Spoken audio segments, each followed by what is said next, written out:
So why is informed consent especially important in pediatric trials?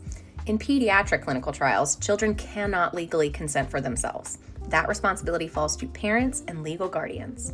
At the same time, many studies also include something called assent, which means essentially we explain the study to your child in an age-appropriate way and honor their willingness or unwillingness to participate whenever possible. This process is designed to protect children and respect families.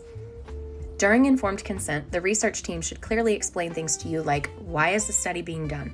What will happen if your child participates? What visits, tests, procedures, and medications will be required? How long is the study going to last? What are the potential risks and side effects? What are the possible benefits? And, importantly, that the benefits are not guaranteed. They should discuss other options with you, including standards of care and choosing not to participate and what that might look like for your family. How is your child's safety being monitored? How is your child's privacy being monitored? You should be given this information in writing and explained in a way that you can understand without pressure or urgency. A key part of informed consent is your ability to ask questions at any time. Some questions families often ask include, what happens if my child has side effects? Can we continue seeing our regular doctors? What visits are covered and which ones aren't? Who do we contact if we have any concerns? What happens if the study ends early or doesn't go the way we want it to? You're allowed and encouraged to take time, talk with family members, and ask for clarification as many times as you need to. One of the most important things to know is you can say no, and if you say yes, you can change your mind later.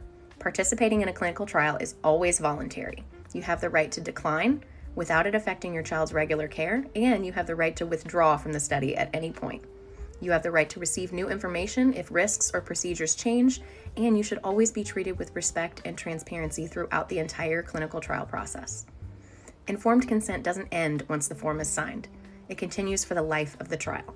For families affected by rare diseases, clinical trials can represent hope, but they also bring uncertainty. Informed consent exists to make sure that hope is paired with understanding, trust, and choice. You are the expert on your child. Your lived experience matters, and your voice is essential in every step of the decision-making process. If you're considering a pediatric clinical trial, remember, take your time, ask questions, lean on trusted clinicians and advocacy organizations, and know that you're not alone. Informed consent is about empowering families so that you can make the decision that's best for you, your child, your family, and your individual journey.